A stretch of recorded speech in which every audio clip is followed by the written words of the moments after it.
chers amis, dans cette série de Dites-moi mon Père, nous allons vous présenter de façon succincte et sommaire surtout les deux livres de Samuel.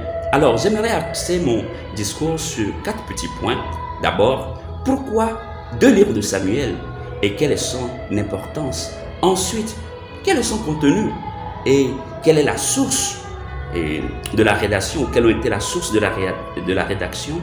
Et pour finir, quelles leçons nous autres, nous pouvons en tirer pour notre vie comme jeunes? Alors, pourquoi donc 2 livres de Samuel? En effet, dans la Bible hébraïque, il n'y avait qu'un seul livre, ou il n'y a qu'un seul livre de Samuel. C'est donc probablement les copistes grecs qui, dans leur travail de rédaction, auraient élaboré leur travail sur 2 rouleaux différents. C'est pour cela qu'on a 2 livres de Samuel dans notre Bible chrétienne. Alors, quelle est donc l'importance du livre de Samuel? L'importance du livre de Samuel se situe dans la mesure où ce livre-là nous révèle justement la transition entre le temps de sémi-nomadisme et le temps de sédentarisation du peuple juif. De façon très simple, il s'agit juste de comprendre que Samuel est donc le dernier juge et après lui, il y aura le premier roi. Parce que quand les juges ont commencé par disparaître, que dira le peuple? Le peuple dira au premier livre de Samuel chapitre 8, je suis au verset 5, « Te voilà devenu vieux et tes fils ne marchent pas sur tes traces. Maintenant donc, donne-nous un roi pour nous juger comme toutes les nations. » Donc, c'est avec le livre de Samuel qu'initie donc la royauté, la monarchie avec le peuple juif. Voilà donc son importance. Et quel est son contenu? Dans les livres de Samuel, nous découvrons déjà la vocation même de Samuel.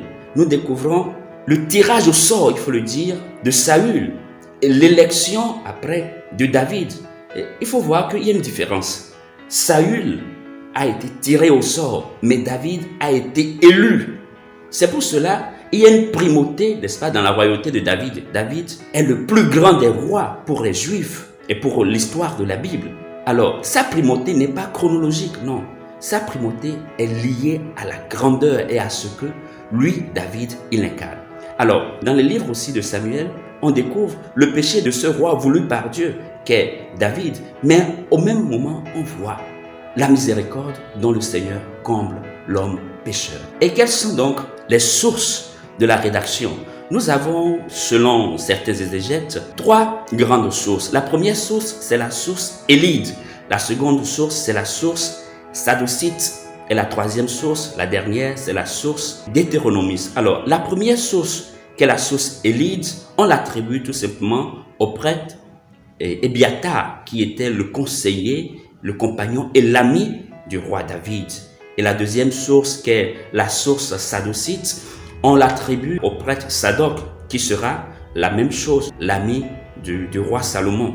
Et la source deutéronomiste se chargera, elle en tant que dernière source, de finaliser le travail et de peaufiner le livre que nous avons, ou les 2 livres que nous avons aujourd'hui. Alors, et donc pour finir, qu'est-ce que nous pouvons retenir, nous pouvons tirer pour notre vie aujourd'hui comme jeunes? Rappelons-nous que dans la vocation de Samuel, quand il entendait la voix, il s'est approché d'Élie. Et c'est à Élie de lui dire, quand tu entendras encore cette voix, dis, parle Seigneur, ton serviteur t'écoute. C'est donc l'importance de l'accompagnement spirituel. Nous avons besoin d'être accompagnés spirituels.